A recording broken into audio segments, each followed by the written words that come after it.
While camping in the wild forests of Alaska, my son cold-bloodedly left me without food or equipment and said, "Bye, go meet the grizzly." He thought I would die of hunger or bear claws so he could take my inheritance. But when he returned home, I was already waiting there with a smile on my face. "I have a surprise for you," I said. "You won't believe what happened next." Before we continue, please subscribe to the channel and let us know where you're listening in the comments. The front door exploded open without warning. Mason stormed through, his hoodie damp from the Seattle drizzle, sneakers squeaking against my hardwood floor. "Dad, I need 5,000. Right now." I froze by my desk, pen still in my hand from reviewing invoices. The aggressive edge in his voice hit me like a slap. This wasn't my son asking for help. This was someone making demands. "Mason, what?" $5,000. Tonight." He paced across my living room, hands clenched into fists. "I already transferred your monthly amount last week." "The $3,000 barely covers my rent." His voice cracked with frustration. "You think that's enough? You think that covers everything?" My flannel shirt suddenly felt too tight. Grease still clung beneath my fingernails from working on Mrs. Chen's transmission earlier. I'd built these auto shops from nothing, worked 18-hour days after Sarah died, sacrificed everything to give him opportunities I never had. "Son, we've talked about this. You need to find steady work." "Work?" Mason spun around, his face flushed red. "Why should I work when you're sitting on all this money? When you control everything like some dictator?" The accusation stung. I straightened my shoulders, military posture kicking in. "I'm trying to teach you responsibility." "Responsibility?" He laughed bitterly. "You want to know about responsibility? After you die, I'll be an amazing master of your auto shops. I'll run them better than you ever did." The words hung in the air like poison. My chest tightened. The casual way he spoke about my death, the calculation behind his eyes, this wasn't grief or frustration talking. This was greed. I opened my mouth, but no sound came. 20 years of single parenting, of sacrificing, of hoping he'd become the man his mother would have been proud of. All crumbled in that moment. Mason must have seen the shock on my face. His expression shifted, realizing he'd revealed too much. Without another word, he spun toward the door. The slam echoed through the house like a gunshot. The family photo on the mantel rattled, Sarah's smiling face trembling behind the glass. I stood there, motionless, watching it slowly settle back into place. The silence pressed against my ears. Outside, Mason's car engine roared to life and faded into the distance. I remained frozen by my desk, the pen still gripped in my white-knuckled hand, staring at that photo that refused to stop its gentle trembling. The next morning, I reached up to straighten the family photo. Sarah's face smiled back at me, young, radiant, holding 8-year-old Mason at his Little League game. The memory hit like a physical blow. Sarah's funeral. Mason standing beside me in his only suit, 3 sizes too big, clutching my hand while I tried not to collapse.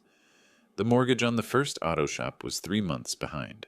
Sarah's medical bills had drained our savings. I'd promised her dying breath I'd take care of him, give him everything she couldn't. By Thursday, I found myself pulling out old photo albums. Each page revealed another sacrifice I'd forgotten. Mason's private school tuition, $40,000 per year because the public schools weren't good enough for Sarah's son. His University of Washington education, complete with the dorm experience he demanded. The Honda Civic, I bought him for graduation, $18,000 in cash because he refused anything used. I traced the edges of a picture from his 16th birthday. Even then, something was missing in his eyes. While other kids his age worked summer jobs, Mason spent his time gaming, living off the monthly allowances I justified as investment in his future. The progression was clear now, spread across decades of photographs. Every handout, every rescued failure, every crisis I'd solved with my checkbook had carved away pieces of his character. I thought I was being a good father. Instead, I'd created a stranger who calculated my death like a business transaction. Saturday evening, I sat in Sarah's old chair, the one I'd never had the heart to remove. She would have seen this coming. Sarah always understood people better than I did. She would have pushed him toward independence, made him earn every dollar. I failed her, I whispered to the empty room. The realization settled into my bones like winter cold. I'd spent 20 years trying to buy Mason's love, to compensate for the mother he'd lost. Every payment had been a bandage over my own guilt, my own inadequacy. I'd convinced myself that providing for him was the same as parenting him. Sunday morning, I returned the albums to their shelf and sat at my desk. My hands shook slightly as I reached for pen and paper. Military discipline steadied my breathing. I had to think clearly now, plan for possibilities I'd never wanted to consider. The blank page stared back at me, waiting for decisions I wasn't ready to make. 1 ring, 2 rings. My pen hovered over the legal documents I'd been drafting when the phone shattered the quiet. Mason's name glowed on the screen. I hesitated, then answered, "Hello, son." "Dad, hey, how are you doing?" His voice carried an artificial cheerfulness that set my teeth on edge. Too bright, too eager, like a salesman's opening pitch. "I'm fine. This is unexpected after our conversation last week." "Yeah, about that. Look, I've been thinking. I was way out of line, and I want to make it right." The words came too fast, too practiced. "Actually, I have a proposal, something that could fix everything between us." I waited, military training teaching me the value of silence. "Let's go camping together, in Alaska, Denali National Park. Just you and me, like when I was a kid, remember?" The suggestion hit me like whiplash. Mason hadn't shown interest in outdoor activities since high school. "This is very sudden." I know, but here's the thing. My buddies canceled last minute, and I've got these tickets that are just going to waste. Everything's already paid for. Flights, camping gear, park permits. The whole package expires tomorrow if we don't use it. My grip tightened on the phone. The urgency felt manufactured, designed to prevent me from thinking too carefully. "Mason, when have you ever organized camping trips?" "Come on, Dad. Remember when you taught me to read animal tracks? How to start a fire with wet wood? You always said the wilderness shows a man's true character." The reference to our shared past twisted something in my chest. Those had been good times, before Sarah's death changed everything, before I'd started solving problems with money instead of presents. "This could be our chance to reconnect," Mason continued, his voice dropping to a more sincere register, "to remember what we used to have. No distractions, no city stress, just father and son in God's country." I closed my eyes, war between hope and instinct raging in my chest. Every rational part of my brain screamed warning. The timing, the sudden enthusiasm, the convenient story about canceled friends. It all felt orchestrated, but underneath the suspicion lived a deeper pain. What if this was real? What if my son genuinely wanted to rebuild our relationship? "The flights leave March 25th, Mason pressed. "Seattle to Anchorage, then we drive up to the park. 5 days in the wilderness, just like the old times." "5 days," I repeated slowly. "Dad, please. These tickets are burning, and this might be our last chance to fix what's broken between us." The silence stretched between us. I stared down at the papers on my desk, legal documents that could change everything, precautions against possibilities I prayed would never materialize. "All right," I heard myself say. "Let's do it." "Really? That's fantastic. I'll text you the flight details. Meet me at SeaTac, departure gate. This is going to be amazing, Dad. You'll see." The line went dead. I set the phone down carefully, my hand trembling slightly. Outside, Seattle's eternal drizzle painted patterns on the window. I looked back at the documents spread across my desk, then at the pen in my hand. Hope and preparation. Both felt like betrayal. 3 days later, I folded the legal documents carefully and slipped them into my travel bag's inner pocket. The papers felt heavier than they should have, weighted with possibilities I'd never wanted to consider. Mason waited by gate C12, bouncing on his heels like an overeager teenager. His backpack looked brand new, tags still attached to the zippers. When he spotted me approaching, his grin stretched too wide. "Dad, perfect timing. They just called for boarding. You seem excited." I studied his face, noting the slight twitch in his left eye. Military training had taught me to read nervous energy, distinguish genuine enthusiasm from performance. Why wouldn't I be? Father-son adventure in the last frontier. He shouldered his pack with obvious effort. "When's the last time we did something like this?" During the first flight, he chattered non-stop about wilderness photography and fresh air, consulting his phone more than seemed necessary for someone eager to disconnect. I shared stories from my Navy survival training, how to read weather patterns, identify edible plants, navigate without GPS. You really know all this stuff? Mason asked, scribbling notes on a napkin. 20 years in the service teaches you to be prepared for anything. Something flickered across his expression, calculation masked as admiration. Our layover in Seattle stretched longer than expected. Mason excused himself 3 times, claiming bathroom breaks that lasted 20 minutes each. Through the terminal windows, I watched planes taxi against gray afternoon sky, Alaska growing closer with each passing hour. The final flight carried us over mountain ranges that looked like broken teeth against the horizon. Mason pressed his face to the window, but his reflection showed tension rather than wonder. Anchorage hit us with crisp air and the smell of snow. The rental car counter moved efficiently. Toyota, 4Runner, extra insurance, chains for mountain roads. I handled the paperwork while Mason loaded our gear, favoring his right shoulder like something ached. Outdoor supply store next, he announced, consulting his phone again. Need to grab a few extras. At Northern Exposure Outfitters, he insisted on specific items. High-powered flashlights, emergency flares, rope, more than seemed necessary for basic camping. The clerk, a weathered man with frost-bitten scars, raised an eyebrow at our purchases. Planning to get lost out there? Just want to be prepared, Mason replied quickly. Highway 3 stretched before us like a gray ribbon through endless forest. Mountains rose on both sides, snow-capped peaks catching the last daylight. Road signs warned about moose crossings and winter driving conditions. Beautiful country, I said, trying to bridge the silence that had settled between us. Yeah, really isolated.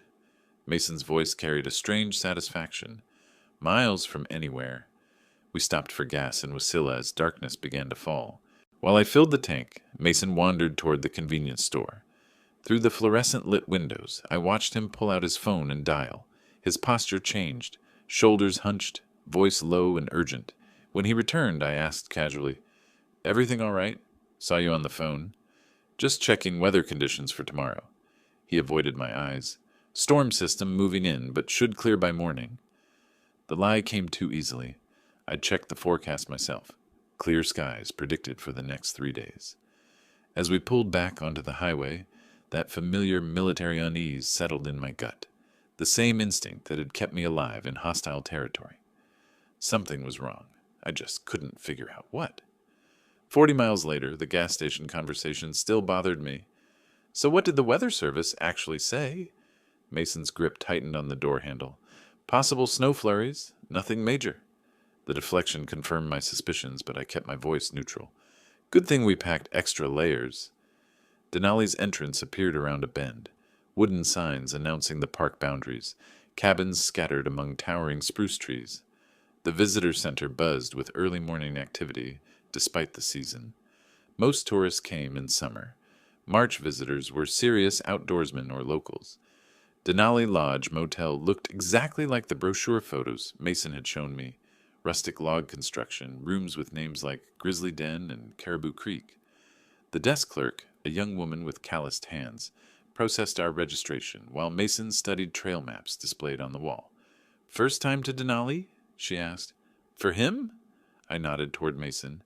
"I've been to Alaska before, military exercises." "Which trails are you considering?" Mason stepped forward before I could answer. "Taclonica River backcountry route. We want the full wilderness experience." The clerk's expression shifted to concern. "That's advanced terrain, very remote. Most people start with the shorter nature trails." "We're experienced campers," Mason insisted, though his definition of experience apparently included 0 actual camping trips in the past decade.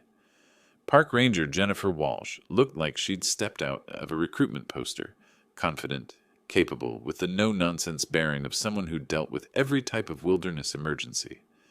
Her briefing room smelled of coffee and pine, walls covered with topographical maps and wildlife photos. "Gentlemen, let's be clear about what you're undertaking." She spread a detailed map across the conference table. Taclonica River route takes you 30 miles from the nearest ranger station. No cell coverage. No other campers this time of year. She pointed to red markers scattered across the map. Recent grizzly activity here, here, and here. 2 cubs were spotted last week, which means a protective mother nearby. We've had wolf pack sightings, and moose are unpredictable during spring territory disputes. Mason leaned forward, studying the isolated sections with intense focus. What about emergency evacuation? Helicopter rescue, weather permitting. Could be days if conditions turn bad. Ranger Walsh's stern expression suggested she'd seen too many overconfident tourists become statistics. I have to ask, what's your combined wilderness experience? I answered honestly about my military background, while Mason mumbled vague references to camping with friends.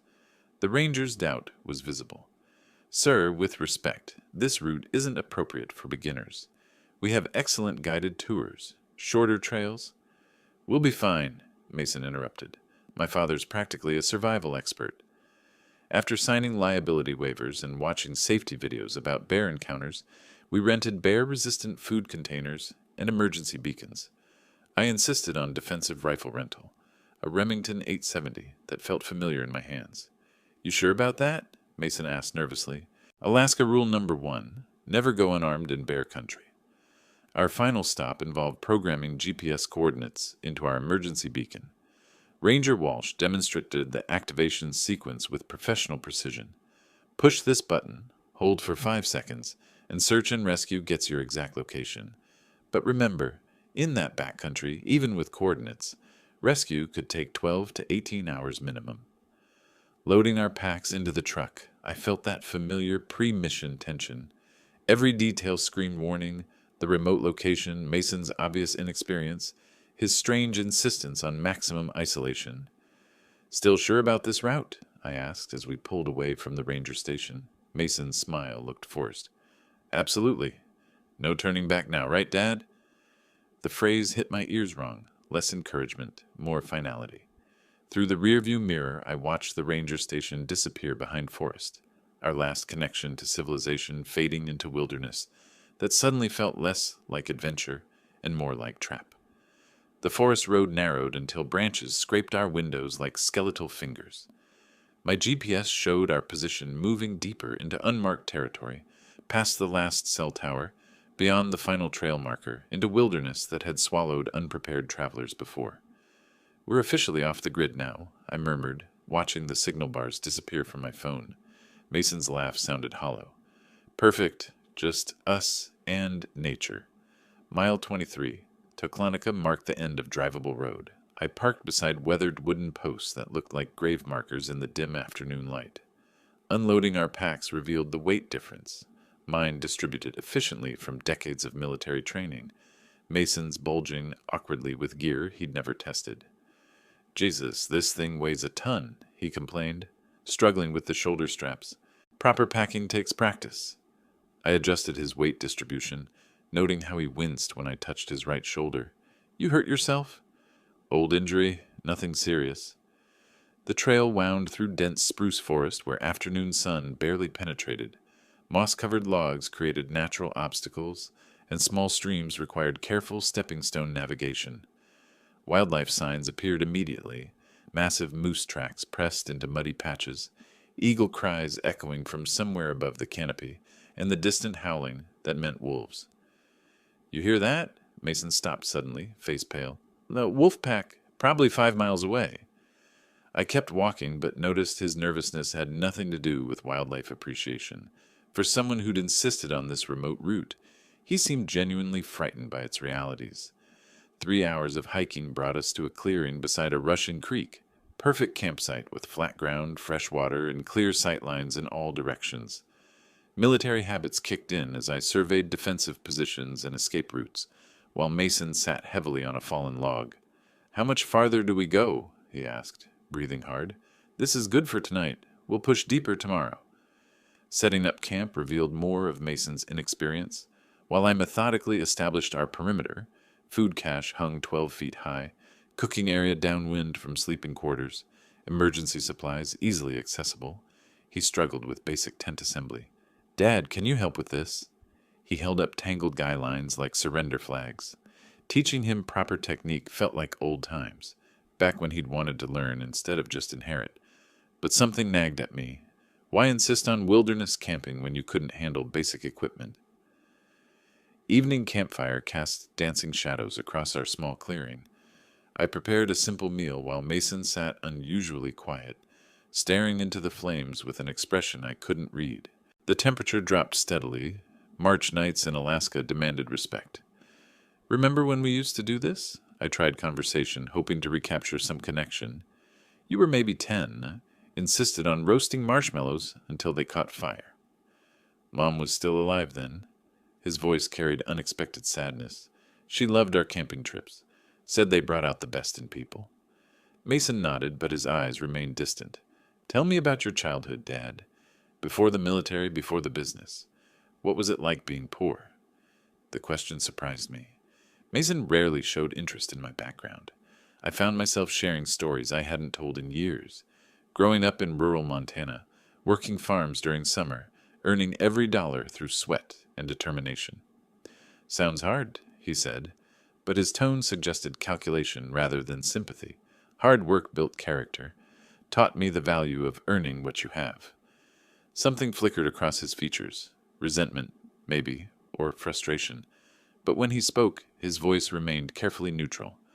"Lucky for me, right? Getting to skip all that character building."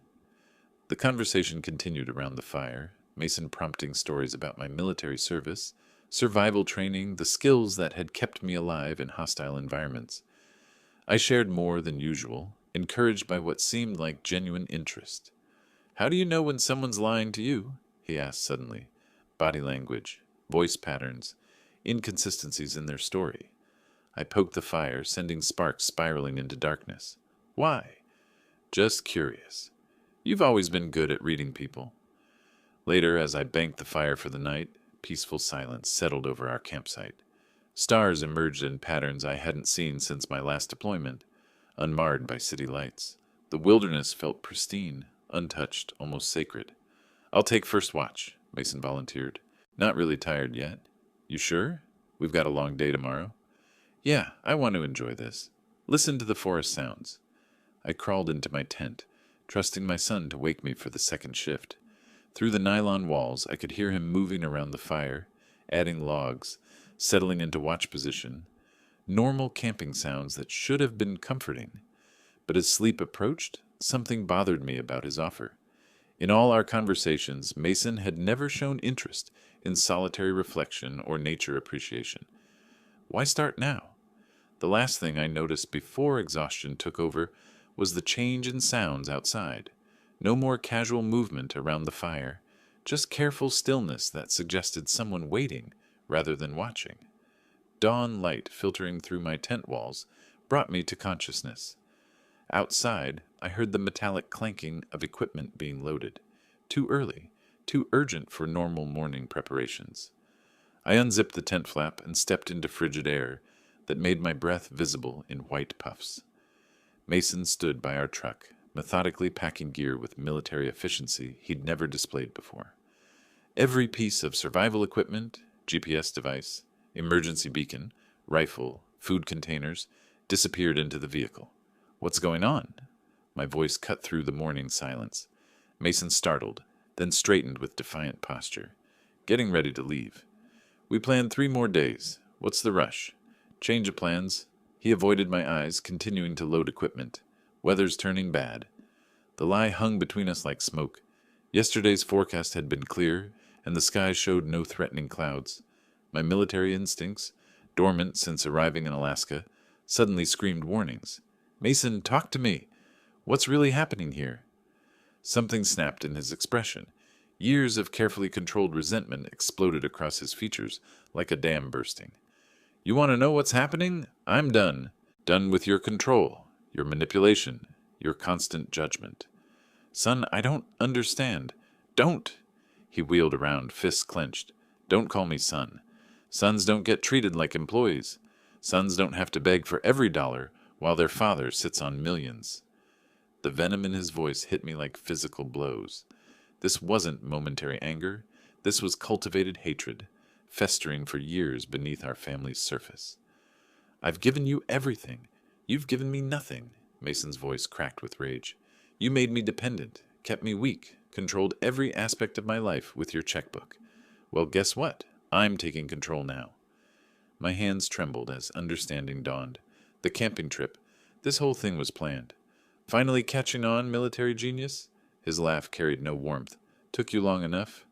Why, Mason, if you needed money, we could have worked something out. I don't want your allowance anymore, Dad. I want what's mine by right. Your business, your assets, everything you've been dangling over my head for decades. The cold morning air seemed to freeze around us.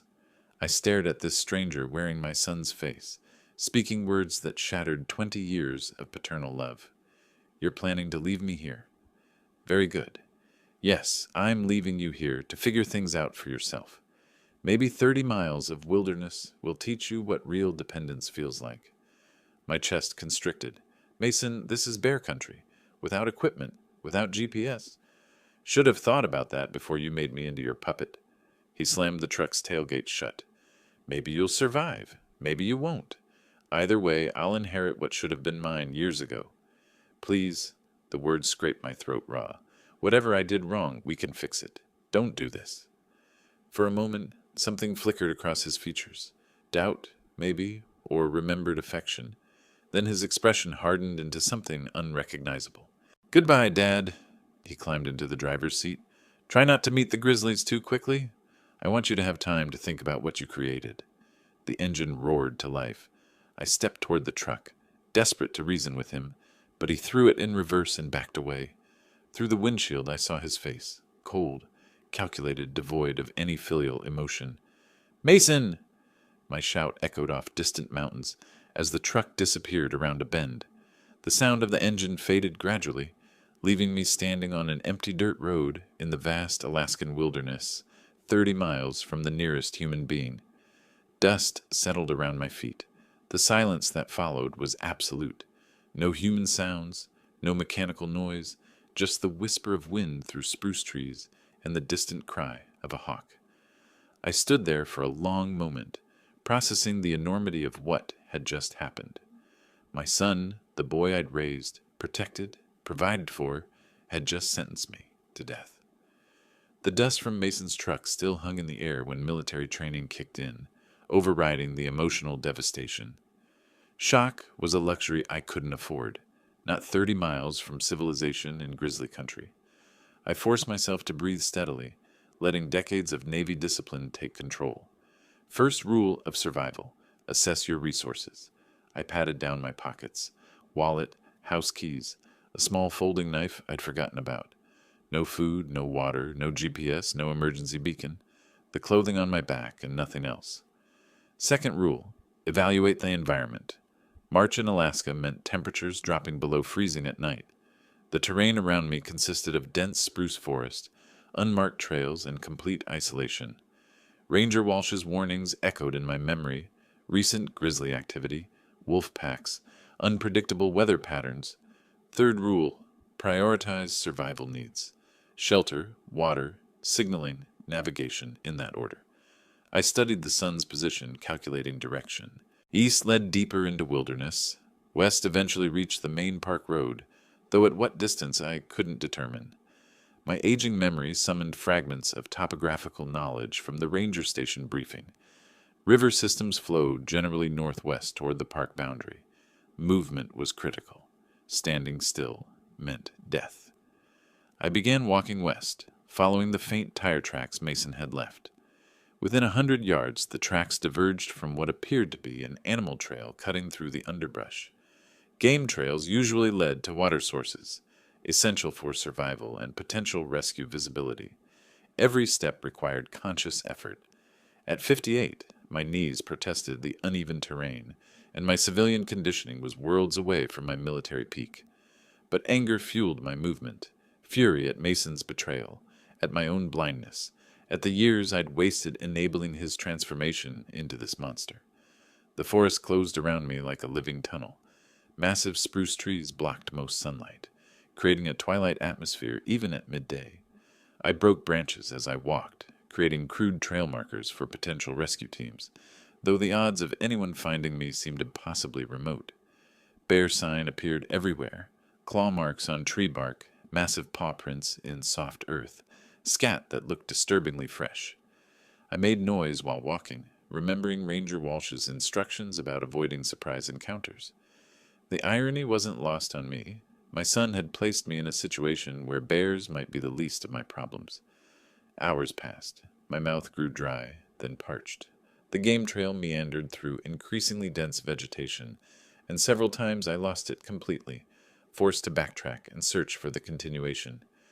Exhaustion crept into my legs, but stopping meant losing precious daylight. A distant sound made me freeze, mechanical, rhythmic, definitely human-made. Engines, multiple engines. I stood perfectly still, listening. The sound came from the north, maybe half a mile away. ATVs or motorcycles, moving in formation. Hunters, park rangers, search and rescue. Hope surged through my chest for the first time since Mason's betrayal. I changed direction, moving toward the mechanical sounds, pushing through undergrowth that tore at my clothing. The sounds grew louder, definitely all-terrain vehicles, and they seemed to be moving slowly, methodically.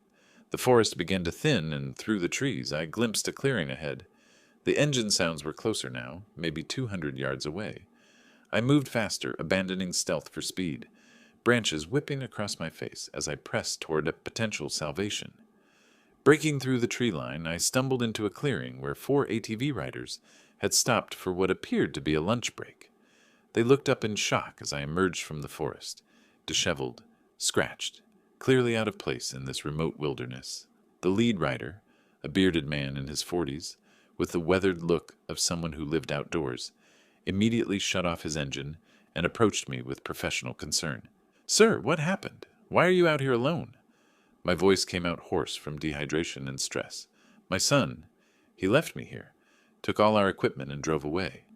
The man's expression shifted from concern to disbelief. "Someone abandoned you? Here? That's attempted murder." "I'm William Harper.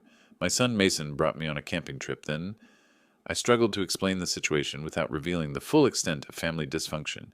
"He took our truck and all our survival gear, said he was leaving me to die." "Jesus." The bearded man removed his helmet, revealing intelligent eyes that seemed to be assessing my condition and story simultaneously. "I'm Oliver Reed, former park ranger here. These are my friends. We're doing a backcountry tour." The other riders gathered around, their faces showing the horror that outdoor enthusiasts felt when confronting deliberate wilderness abandonment. One of them, a woman in her 30s, handed me a water bottle that I drained gratefully.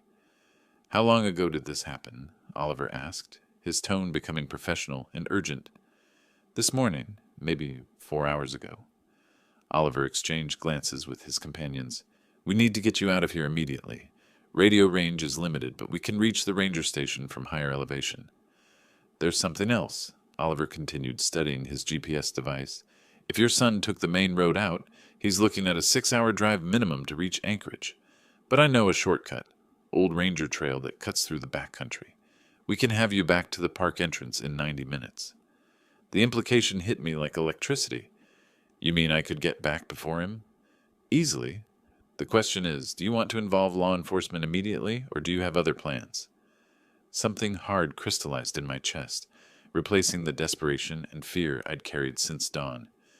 Mason had calculated my death, planned my abandonment, counted on my helplessness. He'd made one critical error, underestimating the wilderness community's solidarity and my own survival instincts. "I want to get back to the motel first," I said carefully, "before I decide anything about police." Oliver nodded, understanding passing between us. "Climb on behind me. We'll take the ranger trail. Your son will never see us coming." The ATV ride through hidden forest paths revealed a side of Denali I'd never imagined. A network of service trails maintained for emergency access, known only to rangers and serious backcountry guides. Oliver navigated with the confidence of someone who'd traveled these routes for years. "I spent 15 years as a ranger here," he explained over the engine noise. "Seen a lot of stupid decisions, but deliberate abandonment? That's criminal territory." The terrain blurred past. Creek crossings, steep inclines, sections where we had to dismount and guide the ATVs around fallen trees. Despite the rough conditions, we made excellent time, emerging onto paved road well ahead of Oliver's estimate. Denali Lodge Motel appeared in the distance, its log cabin architecture looking incredibly welcoming after my morning in the wilderness. As we approached the parking area, I scanned for our rental truck, not yet returned. "Looks like your son's still driving back," Oliver observed. "You've got time to prepare whatever reception you're planning." The other riders offered contact information, promising to serve as witnesses if legal proceedings became necessary. Oliver handed me his card, inscribed with personal cell and email. "Call me when you're ready to talk to authorities. What your son did, there need to be consequences." As they prepared to leave, Oliver paused. "Sir, you mind me asking, what are you planning to do when he gets back?" I looked toward the motel room where our belongings waited, then at the legal documents still folded in my jacket pocket. Mason had spent years planning my destruction. Now it was my turn to plan his. "I'm going to give him exactly what he wants," I said quietly, "just not the way he expects to get it." Back in our motel room, I sat on the edge of the bed and pulled out my phone. Oliver's card lay beside me, along with his offer to contact authorities immediately. But first, I needed to understand exactly what I was dealing with. The legal documents I'd prepared back in Seattle felt prophetic now, folded in my jacket pocket like a loaded weapon. 3 weeks ago, I'd changed my will in a moment of paternal disappointment. Now that decision looked like divine preparation for war. I spread the papers across the small desk, reviewing the language I'd crafted with my attorney. Mason would inherit nothing. Everything would go to wildlife conservation charities, veterans organizations, and a scholarship fund in Sarah's name. The irony was perfect. My son's attempt to murder me for inheritance would leave him with exactly nothing. But legal documents alone weren't enough. I needed evidence, witnesses, consequences that would follow Mason for the rest of his life. I dialed Oliver's number. He answered on the first ring. "William, you settled in all right? I need your help with something specific. When Mason returns, I want everything documented. His reaction, his words, everything." "You planning to confront him before calling police?"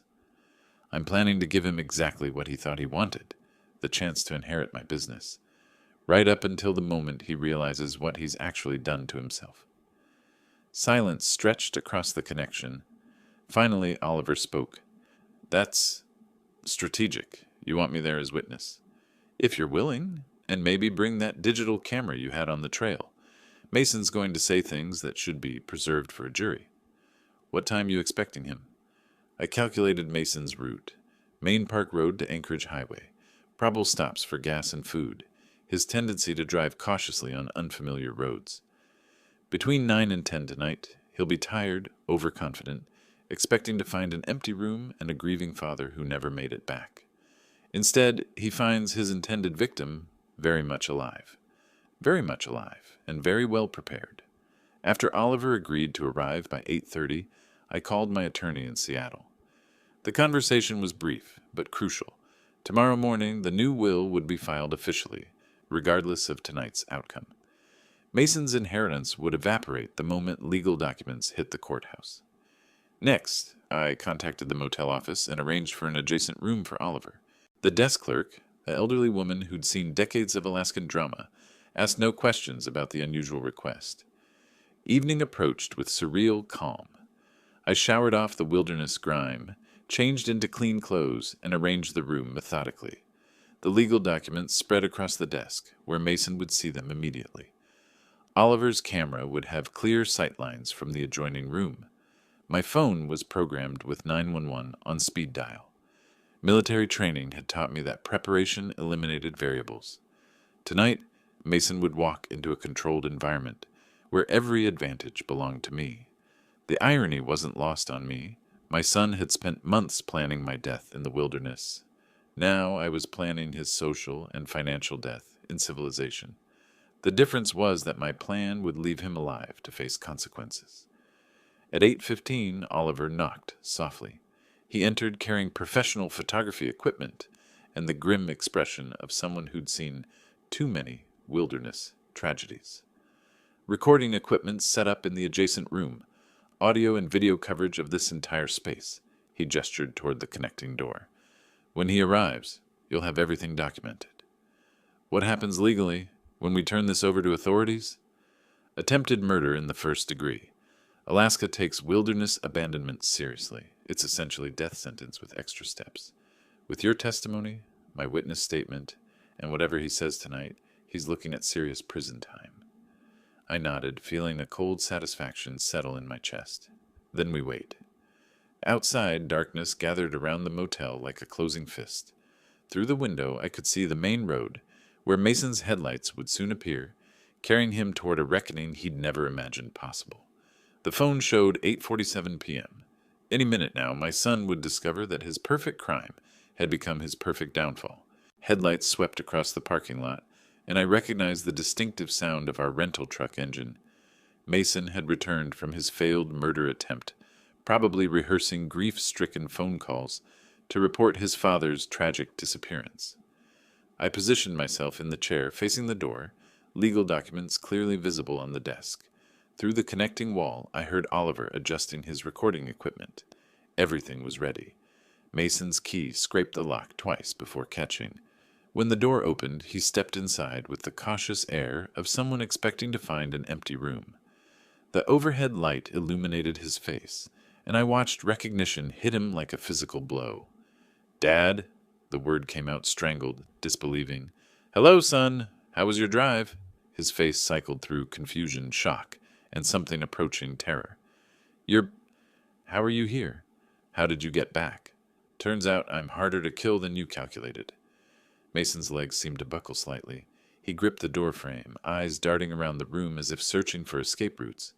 "I don't understand. I left you 30 miles. 30 miles from nowhere without food, water, or equipment. Yes, I remember." I kept my voice conversational, almost friendly. Interesting choice of last words, by the way. "Go meet the Grizzlies." Really captured the sentiment beautifully. "Dad, wait. You don't understand." "Oh, I understand perfectly. You brought me to Alaska to murder me for my inheritance. Spent months planning it, researched the most remote location possible, even practiced your shocked son routine for when the authorities found my body." Mason's mouth opened and closed wordlessly. Sweat beaded on his forehead despite the cool evening air. "The problem with your plan," I continued, standing slowly, "is that you underestimated the wilderness community. Turns out there are people who actually help each other survive, instead of abandoning family members to die.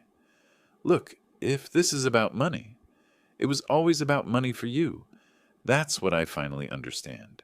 Every conversation, every camping trip, every moment of what I thought was father-son bonding, you were just calculating my net worth." I walked to the desk and picked up the legal documents. "You want to know what's fascinating? 3 weeks ago, right after our fight, I changed my will. Called it paternal disappointment at the time." Mason's eyes locked onto the papers in my hands. "What do you mean, changed?" "I mean you inherit nothing. Not the auto shops, not the bank accounts, not the house your mother loved. Everything goes to charity, wildlife conservation, veterans organizations, scholarship funds." The color drained from his face completely. "You can't do that. I'm your son." "You were my son. This morning you became something else entirely, a man who calculated his father's death for financial gain." "Dad, please, if you'll just listen." "I listened this morning while you explained how my controlling behavior ruined your life. I listened when you said I deserve to die, alone in bear country. I'm done listening." Mason's composure cracked completely. "You self-righteous bastard, you created this. Your constant control, your manipulation, keeping me dependent while judging every choice I made. There it is, the real Mason Harper. You want to destroy me? Fine. But remember, you made me into this. Every dollar you dangled, every condition you attached, every way you controlled my life. This is your creation." I felt a strange calm settle over me. "You're absolutely right. I did create this. I enabled your dependence, bought your affection, confused providing with parenting. That's my failure as a father. Then change the will back. Fix this." The will was filed this afternoon. It's done. I walked toward the door, past my son who looked smaller, somehow, diminished.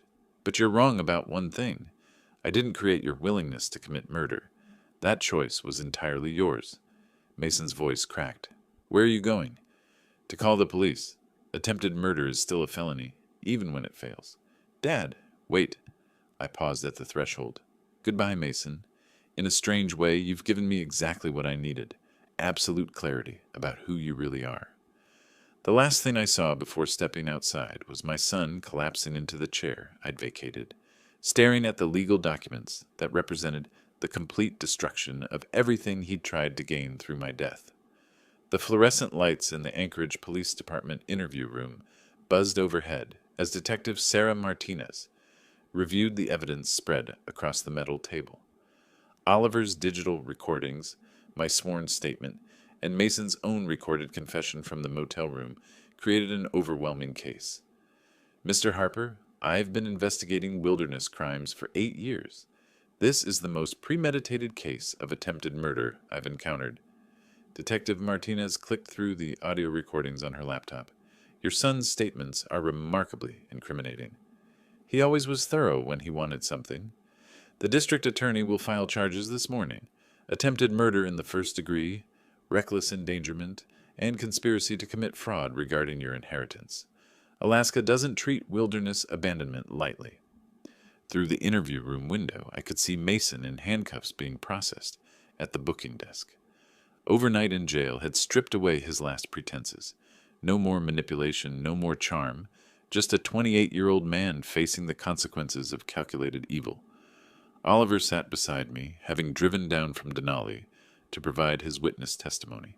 What's the likely sentence for this kind of crime? 15 to 25 years, depending on plea negotiations. Alaska views deliberate wilderness abandonment as equivalent to attempted murder, because that's exactly what it is. I watched my son through the glass, feeling an unexpected absence of satisfaction. This wasn't victory. It was just the natural endpoint of choices he'd made over years of increasing entitlement and resentment. Will you be returning to Seattle today? Detective Martinez asked. Tomorrow. I need to visit my attorney here first. Finalize some estate planning documents. The detective nodded knowingly. Making sure your new will is completely secure? Among other things. I stood, gathering my jacket and the evidence folders. I'm establishing a foundation in my late wife's name. Seems appropriate that Mason's inheritance should help people who actually deserve assistance. Oliver and I walked out of the police station into crisp Anchorage morning air. Downtown traffic moved with typical Alaska pace, unhurried, practical, purposeful. What happens now? Oliver asked. Back to your business in Seattle. Back to figuring out what kind of man I want to be in whatever years I have left? I looked up at the Chugach Mountains rising beyond the city skyline. Turns out surviving your own child's murder attempt gives you remarkable clarity about priorities. You planning to visit him during the trial? The question caught me off guard. I considered it seriously, the paternal instinct to maintain connection warring against the reality of what Mason had attempted. No, the man I raised died somewhere in those woods yesterday morning. What's left isn't my son anymore. We reached Oliver's truck in the parking lot. He handed me a business card with his personal information. If you ever want to come back to Alaska for the right reasons, camping, fishing, actually enjoying the wilderness, call me. First trip's on the house. Why would you do that? Because you survived something that should have killed you, and instead of letting it make you bitter, you're using it to help other people. That's worth supporting. I shook his hand, feeling genuine gratitude for this stranger who'd become an unlikely ally. Thank you. For everything. Thank the wilderness community. We look out for each other up here. As Oliver drove away, I pulled out my phone and dialed my attorney in Seattle. There were foundations to establish, scholarships to fund, a lifetime of enabling to undo through positive action. Mason had brought me to Alaska to die for money. Instead, I'd learned to live for purpose. In trying to destroy me, he'd accidentally taught me the difference between providing for someone and actually caring about them. The irony was perfect, and perfectly just. 3 days later, back in Seattle, I received a letter from Mason in jail. 5 pages of manipulation disguised as apology, promising change if I'd just reconsider the inheritance, explaining how prison would ruin his life. I read it once, then fed it through my office shredder. Some relationships don't survive attempted murder, no matter how much money you've invested in them. If you like this story, please like this video, subscribe to the channel, and share your impressions of this story in the comments. To listen to the next story, click on the box on the left. Thank you for watching,